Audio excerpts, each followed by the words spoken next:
Bismillahirrahmanirrahim. Assalamualaikum warahmatullahi wabarakatuh. Alhamdulillah. Alhamdulillahilladzi waffaqana li ta'atihi wa ballaghana ila syahril mubarak. Wa nas'aluhu tabaraka wa ta'ala ayyuwaffiqana li siyami هذا الشهر رمضان ولقيامه ونسأله أن يؤتى رقابنا من النار وأن يرزقنا ليلة القدر التي هي خير من 1000 شهر. اللهم صل وسلم وزد وأنعم على عبدك ورسولك سيدنا ومولانا محمد صلى الله عليه وسلم وعلى آله وأصحابه أجمعين أما بعد. اللهم إنا نسألك علما نافعا ورزقا طيبا وعملا متقبلا. اللهم إنا نعوذ بك من علم لا ينفع ومن قلب لا يخشع ومن نفس لا تشبع ومن دعوة لا يستجاب لها. اللهم إنا نعوذ بك من الهم والحزن والعجز والكسل والبخل والجبن وضلع الدين وغلبة الرجال. أصبحنا على الفطرة الإسلام وكلمة الإخلاص وعلى دين نبينا محمد صلى الله عليه وسلم وعلى ملة أبينا إبراهيم حنيفا وما كان من المشركين. سبحان الله وبحمده عدد خلقه ورضا نفسه وزنة عرشه ومداد كلماته. اللهم عافنا في بدننا، اللهم عافنا في سمعنا، اللهم عافنا في بصرنا، لا إله إلا أنت. نعوذ بكلمات الله التامة من شر ما خلق. أما بعد. قال الله تعالى في القرآن الكريم وهو أصدق القائلين: أعوذ بالله من الشيطان الرجيم. يا أيها الذين آمنوا اتقوا الله حق تقاته ولا تموتن إلا وأنتم مسلمون. اللهم ارحمنا بالقرآن برحمتك يا أرحم الراحمين. Hadirin jemaah salat subuh yang dimuliakan Allah Subhanahu wa taala. Bersyukurlah kita kepada Allah Subhanahu wa taala memberikan kita keistiqomahan, kemudahan-kemudahan untuk terus dalam ketaatan kepada Allah. Terbukti setiap hari kita diberikan kemudahan oleh Allah untuk melakukan ketaatan kepada Allah. Baik itu yang ibadah sifatnya wajib maupun yang sunnah. Mudah-mudahan kita selalu dapat istiqomah sampai mendapatkan predikat yang husnul khatimah di akhir kehidupan kita. Amin ya rabbal alamin. Bersyukurlah juga kepada Allah yang berkuasa menetapkan segala sesuatu. Kita tidak pernah memilih untuk menjadi seorang pria atau seorang wanita, karena itu adalah ketetapan dari Allah. Kita tidak bisa memilih. Tapi yang paling penting bukanlah jenis kelamin kita, tetapi bagaimana kita menjalani hidup ini dengan penuh keimanan dan ketakwaan kepada Allah. Sebagaimana firman Allah Subhanahu wa taala, A'udzu billahi minasyaitonir rajim. Wala tatamannaw ma faddalallahu bihi ba'dakum 'ala ba'd. Dan janganlah kamu iri hati terhadap karunia yang Allah berikan kepada sebagian kamu lebih banyak dari sebagian yang lain. Lirrijali nasibum mimma iktasabu. Karena bagi laki-laki ada bagian dari apa yang mereka usahakan. Walin nisa'i nasibum mimma iktasabun. Dan bagi perempuan pun ada bagian dari apa yang mereka usahakan. Wasallallahu min fadlih innallaha bikulli syai'in alim. Mohonlah kepada Allah sebagian dari karunia Allah. Sungguh Allah Maha mengetahui segala sesuatu. Quran surat An-Nisa ayat 32. Alhamdulillah, kita selalu bersyukur atas takdir-takdir Allah yang Allah tetapkan dalam kehidupan kita. Apakah itu takdir yang baik maupun yang tidak baik, selalu kita hadapi dengan penuh rasa syukur kepada Allah, karena di setiap pilihan Allah itu ada kebaikan di dalamnya. Jangan ada penyesalan, jangan ada keluhan. Jalani, mudah-mudahan itu semua menjadi keutamaan kita, yang menjadi wasilah diampuni segala dosa-dosa kita dan dijadikan kita hamba-hamba Allah nanti di akhirat, masuk ke dalam surganya Allah. Asbab dari syukur dan sabar kita.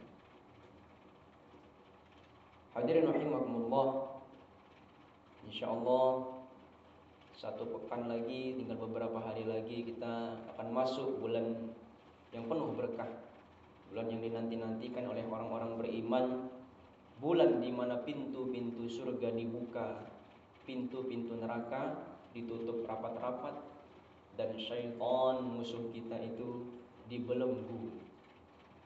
Rasulullah SAW bersabda, "Qad ja'akum syahrul Ramadan, syahrul mubarak."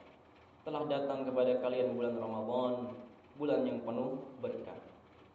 Faradallahu alaikum siyamahu.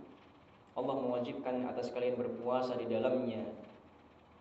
Tuftahu fihi abwabul jannah. Dalam bulan ini pintu-pintu surga dibuka. Menurut ulama tafsir bahwa ini di bulan Ramadan kita dimudahkan untuk banyak melaksanakan ketaatan, melaksanakan amal-amal ahli surga.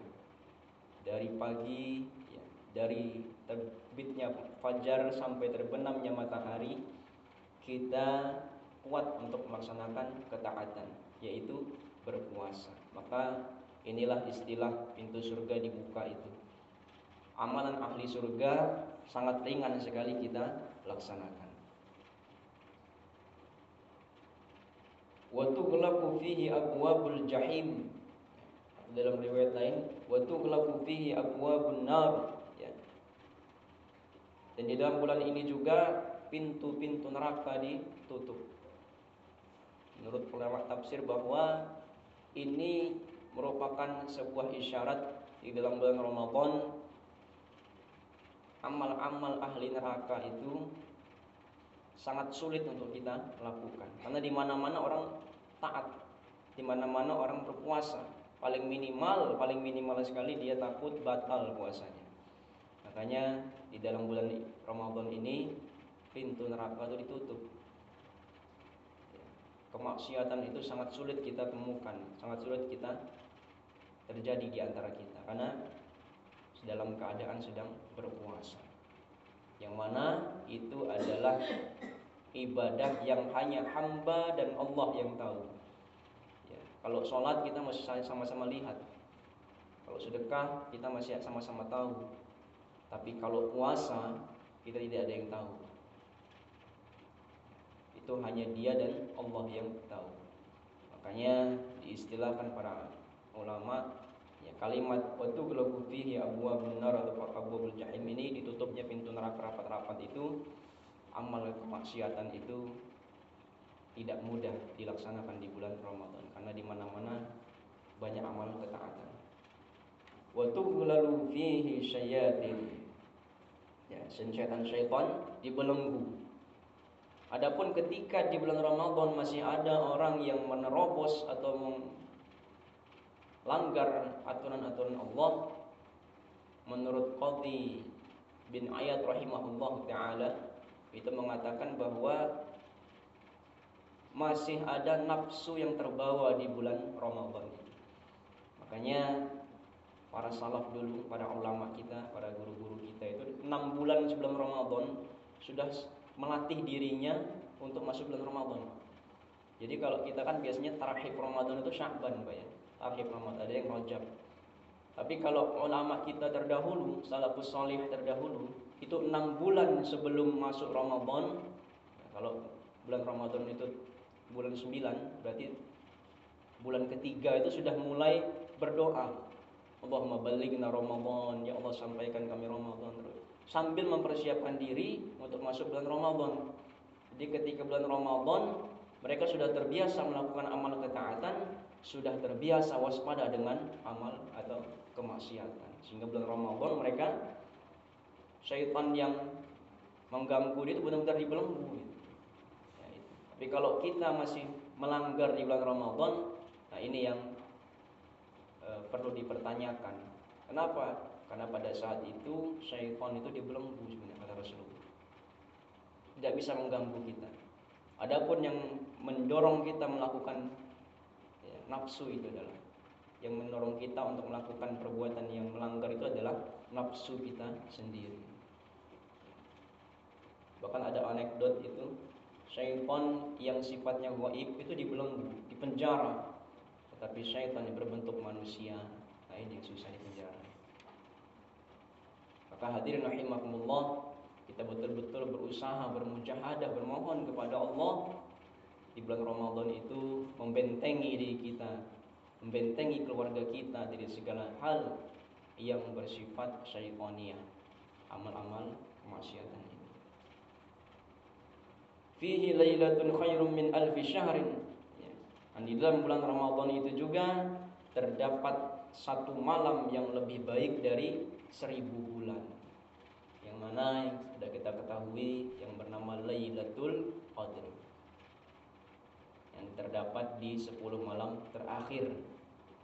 Dan lebih spesifik lagi itu di tanggal-tanggal ganjil.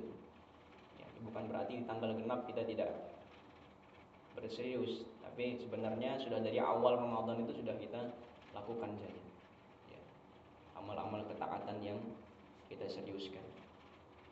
Man hurima khairaha faqad hurim. Barang siapa yang terhalang dari kebaikan dalam bulan Ramadan itu, maka sungguh ia telah terhalang dari banyak kebaikan. Ya, ini hadis riwayat Ahmad.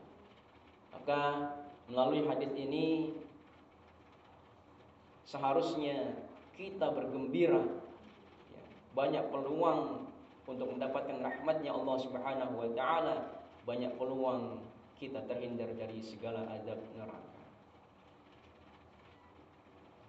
Bersyukur dan penuh dengan kebahagiaan menyambut bulan Ramadan yang penuh dengan rahmat dan pengampunan Allah Subhanahu wa taala. Bukan dengan rasa berat atau sekedar menggugurkan kewajiban, tetapi kesadaran bahwa inilah kesempatan emas untuk memperbaiki diri, memperbanyak amal yang kita mampu, dan meraih rahmat serta ampunan Allah. Nah, kira-kira puasa ini berat gak Pak Bu? Bapak, Ibu-ibu, puasa ini kira-kira berat gak?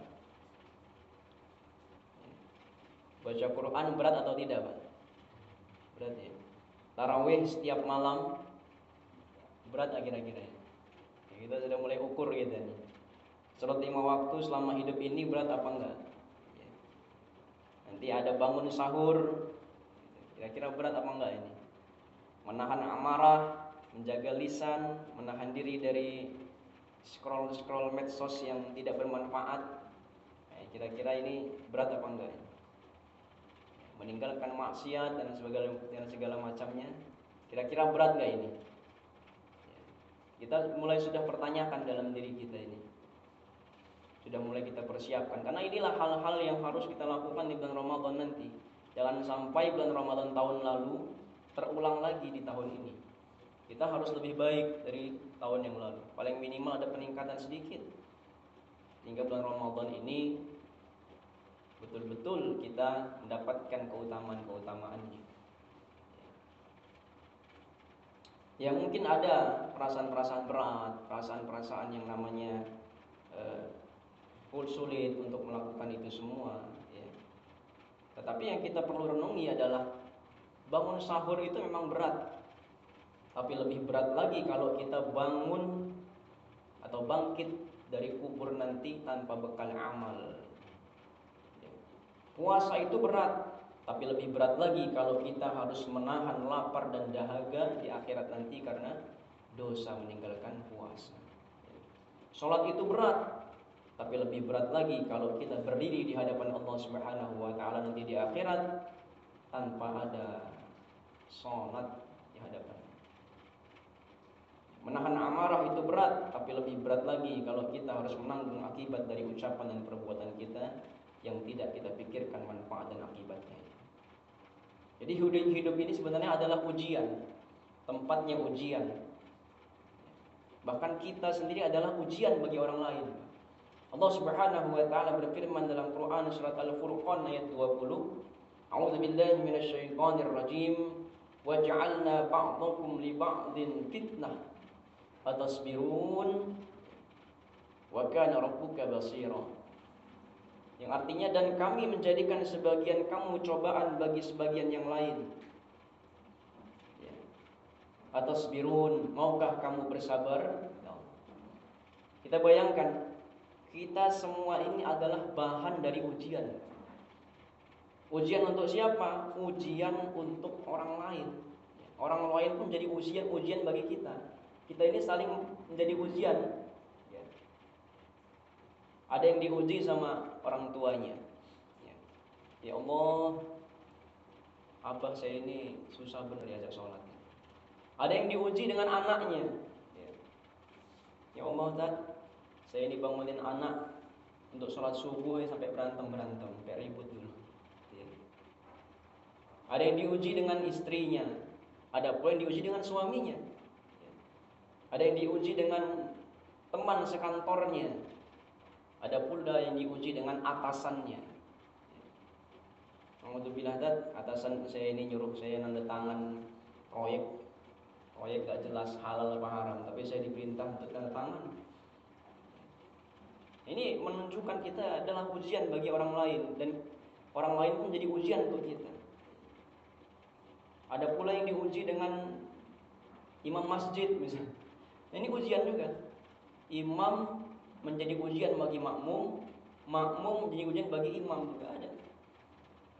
Ya, kalau kita kadang-kala pulang dari kerja misalnya, pulang sudah isya, kira-kira kita mampir ke masjid. Pas lagi di masjid itu harapan kita imamnya ini membaca surat yang pendek. Ternyata ketika jadi imam dia Tabarakalladzi biyadihil mulku wa huwa ala kulli syai'in qadir. Gimana perasaan kita? Nah, ujian untuk kita itu. Maka ujian di dunia ini pasti selalu ada ujian. Sekecil apapun, seberat apapun, pasti ada ujian dalam kehidupan kita ini. Nanti imamnya selesai, makmumnya bertanya, dan lain kali yang panjang-panjang. Ujian juga makmum menjadi dari imam. Jadi ini semua, kita semua adalah ujian. Yang perlu kita kedepankan di sini adalah bagaimana kita bisa menghadapi ujian-ujian itu, sehingga kita menjadi hamba-hamba Allah yang lulus dari segala ujian. Sebagaimana orang yang mau naik kelas, anak-anak kita, itu pasti ada ujiannya. Mau lulus, mau mendapatkan pekerjaan, ada ujiannya semua. Begitupun pula ketika kita ingin meraih surganya Allah Subhanahu wa taala, maka pastinya ada ujiannya. Mau naik derajat di hadapan Allah, itu pasti ada ujian. Nah, bagaimana kita bisa menjalankan itu dengan kesabaran, dengan penuh dengan rasa syukur kepada Allah Subhanahu wa taala? Maka Allah Subhanahu wa taala memberikan solusinya. Wasta'inu bis-sabri was-shalah. Jadi kita ini disuruh untuk sabar dan sholat untuk menghadapi ujian-ujian itu. Wa innaha lakabiratun illa 'alal khashi'in. Dan sesungguhnya ibadah itu sangat berat kecuali bagi orang-orang yang khusyuk. Jadi kalau kita nanti di bulan Ramadan ada perasaan-perasaan berat untuk melaksanakan ibadah, itu wajar sebenarnya. Ada kewajaran di situ. Tetapi kenapa kita menjadi berat? Karena itu kita belum terbiasa. Bagi yang belum menemukan nikmat dari ibadah itu, kita masih ada keberatan. Kayak kita semakin hari kita tambah lagi ibadah-ibadah itu. Sehingga ketika kita sudah terbiasa, maka kita akan ringan. Seperti sholat subuh seperti ini, Pak. Kalau kita tidak terbiasa, luar biasa ini, Masya Allah. Jadi kalau kita udah biasa, jangankan kita ketinggalan, kesiangan dikit aja, misalnya bangun udah adzan, itu udah nyesalnya luar biasa. Ada penyesalan pasti. Itu karena sudah kita biasa. Maka bulan Ramadan ini 30 hari ya, atau 29 hari nanti kita akan ditempa untuk membiasakan diri dalam ketaatan. Sehingga kita terlahir menjadi la'allakum tattaqun, hamba-hamba Allah yang bertakwa kepada Allah Subhanahu wa taala. Maka diistilahkan orang-orang yang selesai di Ramadan itu seperti bayi yang baru lahir tanpa ada dosa. Pertahankan semua itu di bulan-bulan lainnya, kita biasakan. Hadirin rahimakumullah, kita juga tidak lupa ya, memperbanyak sholawat serta salam pada Nabiullah Muhammad sallallahu alaihi wasallam, yang mudah-mudahan kita nanti di akhirat diakui sebagai umatnya dan mendapatkan syafaat dari beliau sallallahu alaihi wasallam. Hadirin rahimakumullah, insyaallah kita sampai syuruk. Jadi dalam rangka kita bergembira menyambut bulan Ramadan, maka kata para ulama sebenarnya ada beberapa hal, tetapi ada salah satunya saja yang kita ambil. Dalam rangka kita menyambut bulan Ramadan, ada satu hal yang perlu kita perhatikan, yaitu mempersiapkan ilmu untuk masuk bulan Ramadan. Maka kita perlu mempelajari bulan Ramadan ini. Perintah bulan Ramadan, Pak. Ya ayyuhalladzina amanu kutiba alaikumus syiyam, terus sampai uhilla lakum lailatas syiyam, terus itu ternyata turunnya itu di bulan Sya'ban. Turunnya di bulan Sya'ban.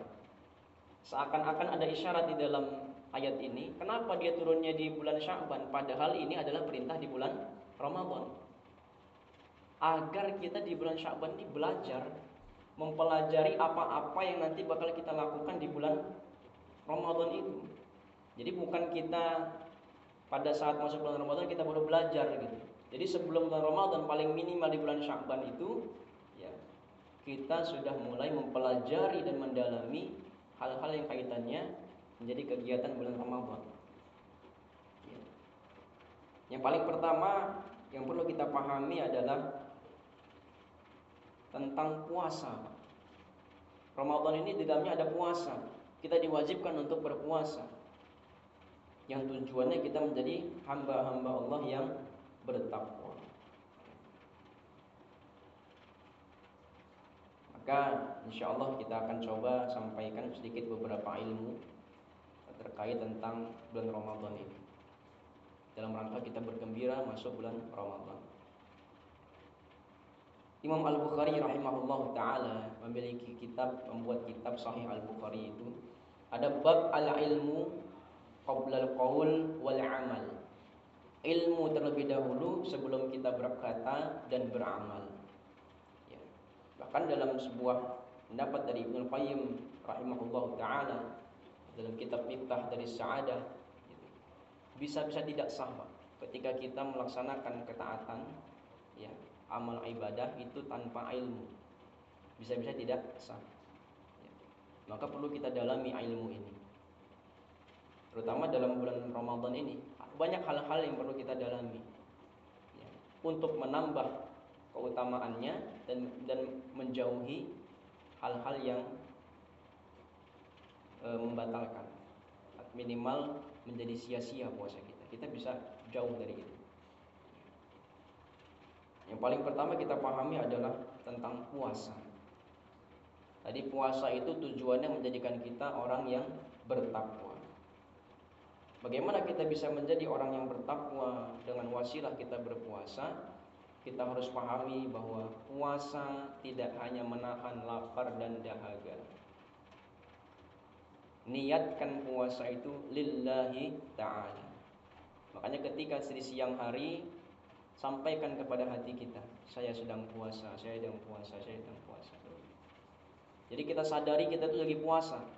Jangan sampai kita tidak sadar sedang berpuasa. Makanya niat puasa itu bukan pada saat subuh, tetapi sebelum subuh.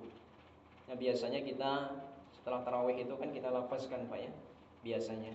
Walaupun ada perbedaan, ada saudara-saudara kita yang dilafazkan, ada yang tidak. Sebenarnya itu sama, ya ada perbedaan saja di situ. Tetapi niat itu sebenarnya ada di hati kita, di dalam hati kita. Nah ketika hati kita sudah terkonek dengan niat lillahi ta'ala, nawaitu shauma ghadin an adai fardhi syahri ramadhana hadhihi sanati fardhillahi ta'ala, ujung lillahi ta'ala. Ketika kita lakukan karena Allah Subhanahu wa taala, maka dimanapun, kapanpun dan dalam keadaan apapun kita itu berada dalam pengawasan Allah Subhanahu wa taala. Sadari itu. Terbesit dalam hati kita mau melakukan hal yang bisa menjadikan puasa kita sia-sia, dikendalikan. Itulah puasa, kendalikan lagi, tahan lagi. Saya sedang berpuasa, ana shaim. Sehingga tidak terlaksana apa yang menjadi pelanggaran dalam Ramadan itu. Kemudian setelah kita berniat, nah kita pahami beberapa ilmunya tentang puasa ini.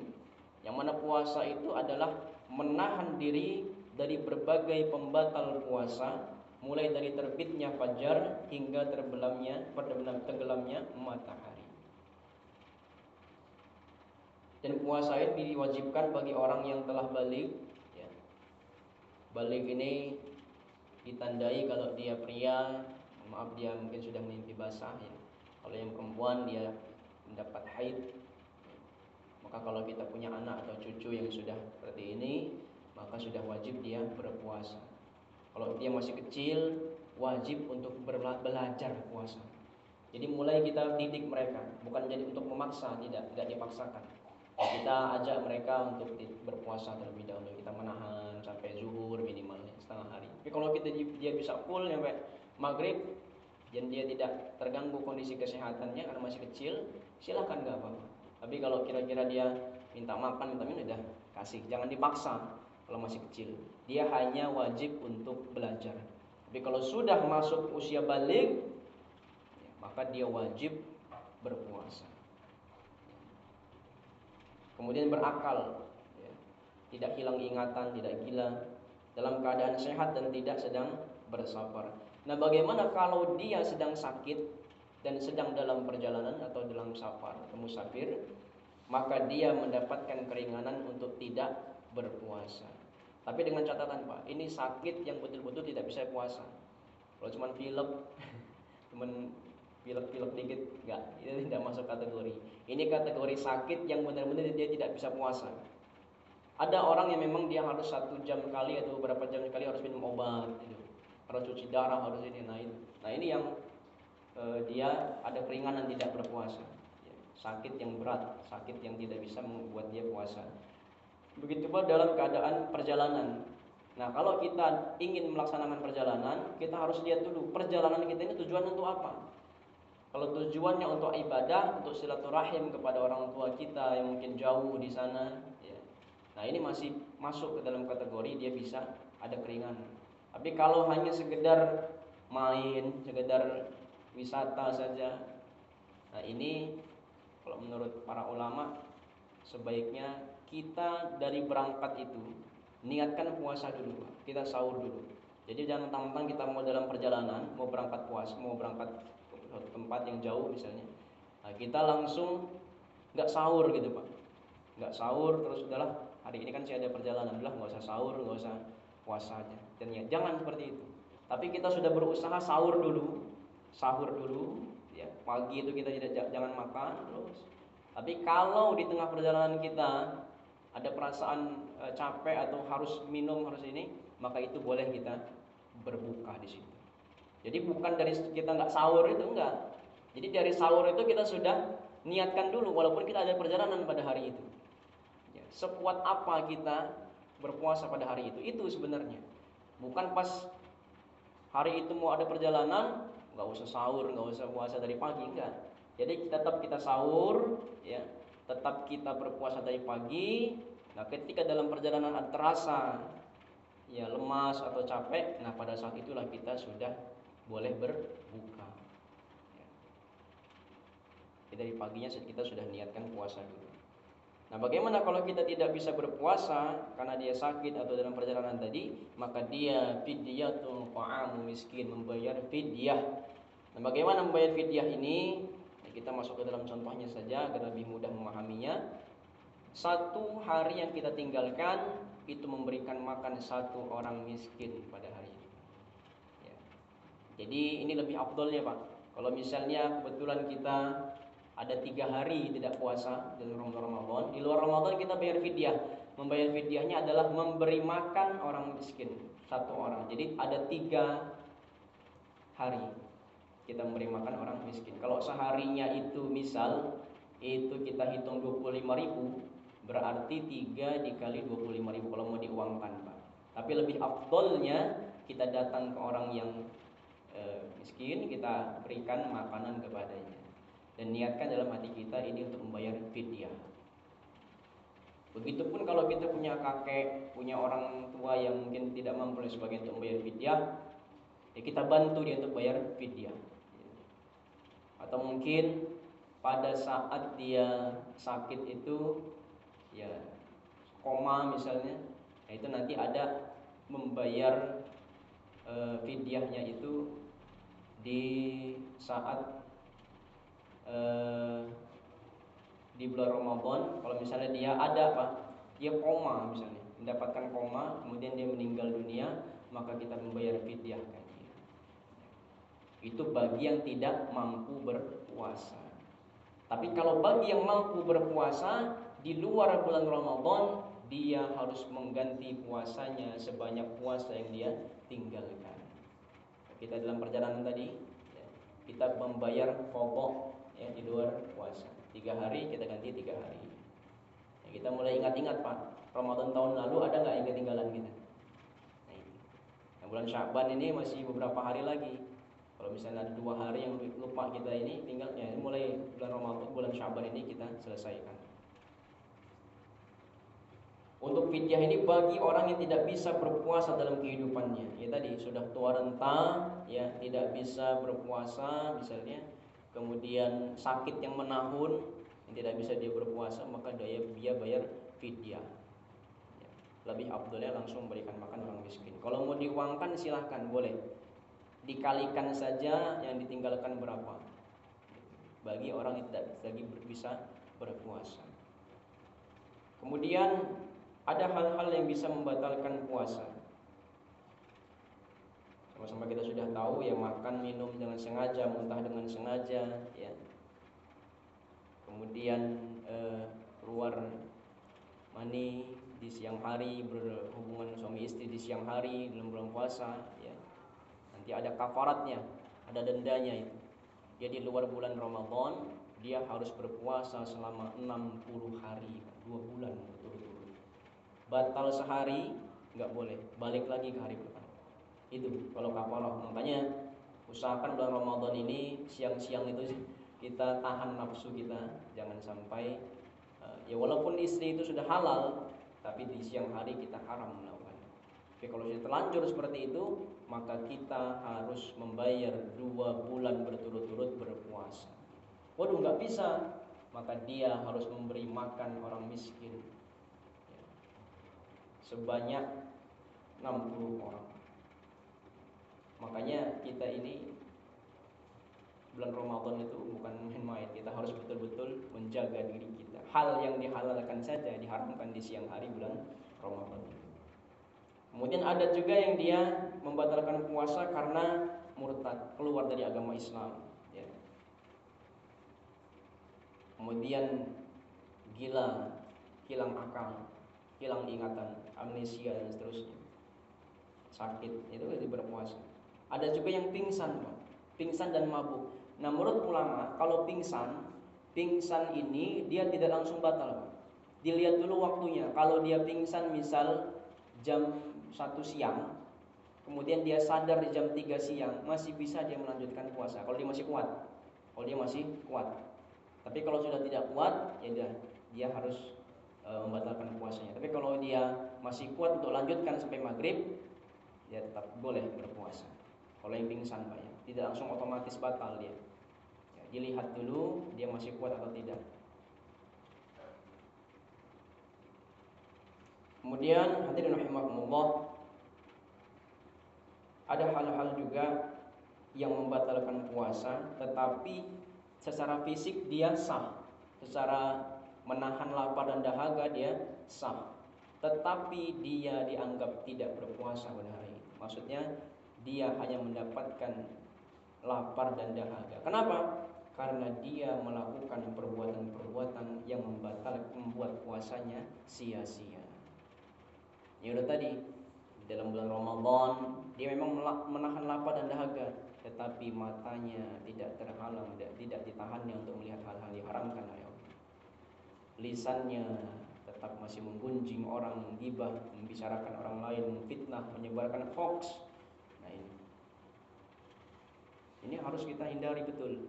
Karena dalam secara fisik dia sah, tetapi secara rohani dia kosong, tidak mendapatkan pahala puasa. Padahal man shoma ramadhana imanan wa ihtisaban ghufira lahu ma taqaddama min dzambi. Barang siapa yang dia berpuasa atas landasan iman dan ihtisab, mengharap ridha dari Allah, mengharapkan pahala dari Allah Subhanahu wa taala, ghufira lahu ma taqaddama min dzambi. Maka akan diampuni dosa-dosanya yang telah lalu. Ketika dia tidak bisa menahan lisannya, menahan matanya, menahan prasangka dan seterusnya, maka dia bisa-bisa tidak mendapatkan keutamaan itu.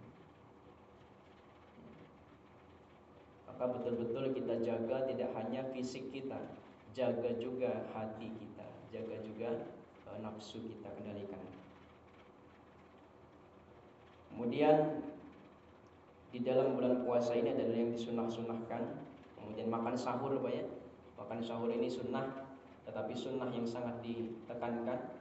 Karena dalam sebuah hadis dari Anas radhiyallahu taala anhu disebutkan, makan sahurlah kalian karena dalam sahur itu terdapat keberkahan. Tetapi sunnahnya sahur ini diakhirkan, ya, paling minimal 15 atau 20 menit sebelum adzan subuh. Adapun ada suara sirine yang biasa kita dengarkan itu sebenarnya tanbihun. Tanbihun itu adalah peringatan untuk menahan. Tapi kalau kita habis suara sirine yang biasa kita sebut imsak itu kita masih mau minum, masih boleh. Tetapi sebaiknya kita sudah mulai bersiap-siap untuk sholat subuh jamaah masjid sebenarnya. Walaupun masih boleh, Pak ya. Jangan sampai pas lagi kita mau imsak, ya, kita masih terus makan aja. Nanti pas mau minum adzan subuh, nah ini akhirnya nggak minum hari ini. Makan ada serat di leher ini kan. Nah ini, ya usahakan. Kalau menyiapkan makan sahurnya boleh dari jam 3, dari jam 2, jadi setengah 3 boleh. Tapi kalau makannya, ya itu disunnahkan diakhirkan, yaitu 20-15 menit. Ini hal-hal yang mungkin sudah kita ketahui bersama, untuk sama-sama kita mengingat kembali. Kemudian berbuka puasa. Kalau berbuka puasa justru kita disegerakan, disunahkan untuk bersegera. Begitu adzan Allahu Akbar, Allahu Akbar, jangan nunggu selesai adzan baru buka, jangan. Jadi begitu takbir Allahu Akbar, Allahu Akbar, maka langsunglah kita teguk air putih, ya. Tapi ucapkan bismillah dulu, Pak. Bismillah, ya. Kemudian kita minum, makan kurma, kemudian kita doa. Dhahabaz zama'u wa batalatil 'uruq wa thabatal ajru insyaallah. Nah, ini hadis yang agak lebih kuat, Pak. Adapun yang Allahumma laka sumtu wa bika amantu wa ala rizqika aftartu bi rahmatika ya arhamar rahimin, itu bisa kita amalkan, tapi tujuannya untuk doa saja, Pak. Untuk kita berdoa. Jangan kita yakini bahwa itu harus, ya. Tapi yang disunahkan itu sebenarnya setelah kita, kalau kita mau makan, mau minum itu bismillah, ya. Bismillah. Boleh kita Allahumma laka sumtu baca doanya, kemudian kita minum air putih, ya. Langsung baca dhahabaz zama'u wa batalatil 'uruq wa thabatal ajru insyaallah. Ya. Yang artinya adalah telah hilang dahaga, ya, dan urat-urat leher telah basah, dan pahala telah ditetapkan insyaallah. Dan pada saat itu doa-doa kita akan mulai dikabulkan oleh Allah. Makanya pas berbuka itu kita dianjurkan banyak doa. Banyak doa. Ya. Sambil kita makan kurma, dalam hati kita lanjutkan permohonan kita kepada Allah. Ya Allah, mudah-mudahan pada hari ini hamba mendapatkan kesempurnaan, ya Allah. Apabila ada kekurangan dalam puasa hamba, tolong sempurnakan. Ampuni hamba, maafkan hamba. Terima amal ibadah hamba. Jadikan anak-anak hamba menjadi anak yang soleh, yang soleh. Terus pantunkan terus doa-doa dalam hati kita. Lebih khusus lagi, habis minum, habis makan, habis baca Zahabat Zuma'u tadi, kita langsung menghadap kiblat, angkat kedua tangan kita berdoa. Luar biasa. Itu pernah saya lakukan. Jadi teman-teman pada buka puasa di teras itu, teras masjid. Nah, saya sedangkan habis azan itu minum aja air putih, terus saya berdoa. Itu berbeda Pak nih ininya. Kalau anak mudanya bilang vibes-nya itu beda ya. Jadi kalau kita langsung berdoa pada saat itu khusus betul ya, kita sambil makan semuanya, kita langsung berdoa pada saat itu berbeda luar biasa. Ada ketentraman dalam hati kita. Nah, setelah sholat maghrib barulah kita ya, sikat lagi makanannya. Jadi jangan berlebihan, nanti tarawihnya keluar lagi, membuat kita menjadi malas. Maka inilah hal-hal yang bisa kita perhatikan dalam sunnah. Dan juga ada satu hal yang perlu kita pahami bahwa tentang sholat tarawih, Pak. Sholat tarawih ya, ini usahakan sampai selesai imam. Jadi kalau kita biasa 11 rakaat, kebetulan kita lagi ke tempat orang tua atau di kampung yang 23 rakaat, jangan kita ambil 8 terus 3 nanti dilanjut, jangan. Karena dalil 11 dan 23 ini sama-sama ada, sama-sama betul. Jadi kita ikuti sampai imam selesai. Kenapa tujuannya? Kalau kita sholat malam itu bersama imam, maka kita mendapatkan pahala sholat semalaman suntuk. Sedangkan kalau kita hanya ambil 8 rakaat, witirnya 3 rakaat di rumah, nah itu kita tidak sampai imam selesai. Kita hanya tidak mendapatkan keutamaan sholat semalaman suntuk tadi. Jadi usahakan kalau tarawih itu sampai bersama imam selesai sholat.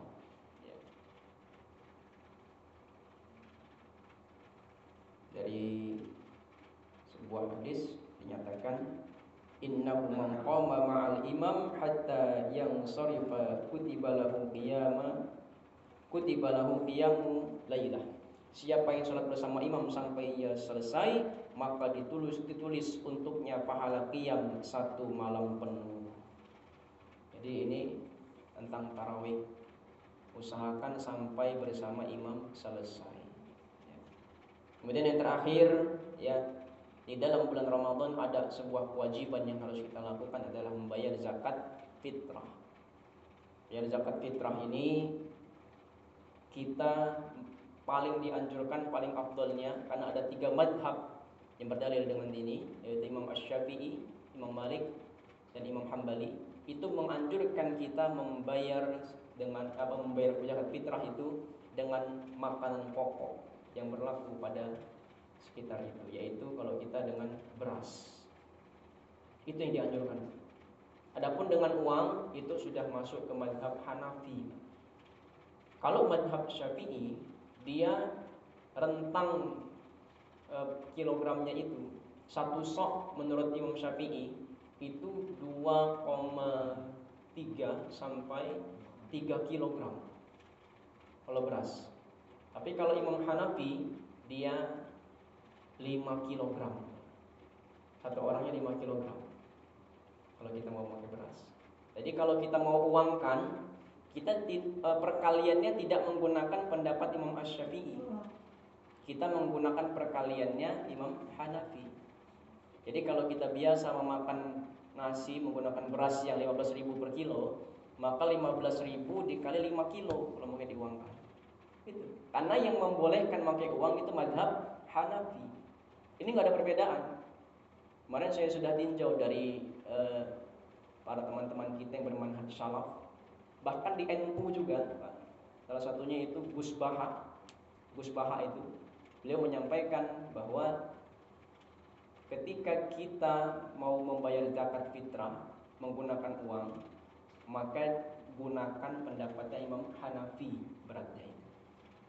Jadi 15.000 kalau biasa kita makan 15.000 dikali 5 kg itu untuk 1 orang. Kira-kira berapa? 15.000 kali 5 itu 75 ya, 75.000 per orang. kalau kita mau diuangkan. Ya. Adapun kalau kita mau pakai beras, paling maksimal ya satu sok itu 3 kilogram. Kalau pemerintah kita nanti 2,5 kilogram. Jadi kalau kita ambil aja 3 kilo per orang. Maka hadirin rahimakumullah, untuk membayar zakat fitrah ini penyalurannya itu juga tertentu, Pak. Zakat fitrah itu hanya diberikan untuk fakir miskin saja. Ya. Tapi adapun 8 asnaf yang fakir miskin, gharim, ibnu sabil, mu'alaf, ya, hamba sahaya, musafir dan seterusnya, 8 asnaf itu ya di dalam surat At-Taubah ayat 60 itu. Kita untuk memberikan kepada 8 asnaf ini diambilkannya bukan dari zakat fitrah, diambilkannya dari zakat mal. Dari zakat mal. Adapun zakat fitrah itu hanya untuk fakir miskin saja. Kalau fakir miskin, gharim, mu'alaf, ibnu sabil, ya terus sampai 8 asnaf itu kita ambilkan dari zakat mal. Ya. Kalau untuk masjid nanti infak.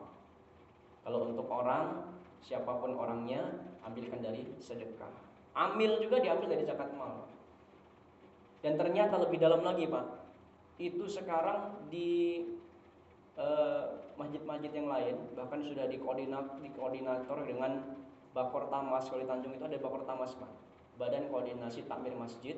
Itu dia sudah ada lembaga UPZ namanya. UPZ ini adalah untuk melegalkan SK panitia zakat, sehingga nanti panitia zakat kita itu terdaftar di Kemenak, terdaftar di KUA, maksudnya bukan Kemenak, KUA, Pak. Ini KUA. Nah, ini lebih legal lagi. Makanya nanti amil kita ini nanti ditetapkan nanti masuk ke SK UPZ. Hari ini ada pertemuannya nanti insya Allah sekitar jam 10 itu ada di Tanjung Senang kalau mau ikut. Nah, inilah hal-hal yang sifatnya bisa kita pahami dari bulan Ramadan. Ya, sebentar lagi kita bermohon kepada Allah yang kita disambung bulan Ramadan dalam keadaan sehat, dalam keadaan siap untuk melakukan amal ketaatan sehingga kita meraih keutamaan-keutamaannya, ya, untuk diampuni dosa-dosa kita yang telah lalu, diselamatkannya kita di dunia dan di akhirat, dimasukkan ke dalam surganya Allah Subhanahu wa taala dengan wasilah kita bersungguh-sungguh beramal ibadah nanti di bulan Ramadan. Amin ya rabbal alamin. Mari kita tutup dengan doa kifaratul majlis. Subhanallah wa bihamdihi, subhanakallahumma wa bihamdika, asyhadu an la ilaha illa anta, astaghfiruka wa atubu ilaik. Mohon maaf pada para jemaah sekalian dan mohon ampun kepada Allah Subhanahu wa taala. Astaghfirullahalazim li wa lakum. Assalamualaikum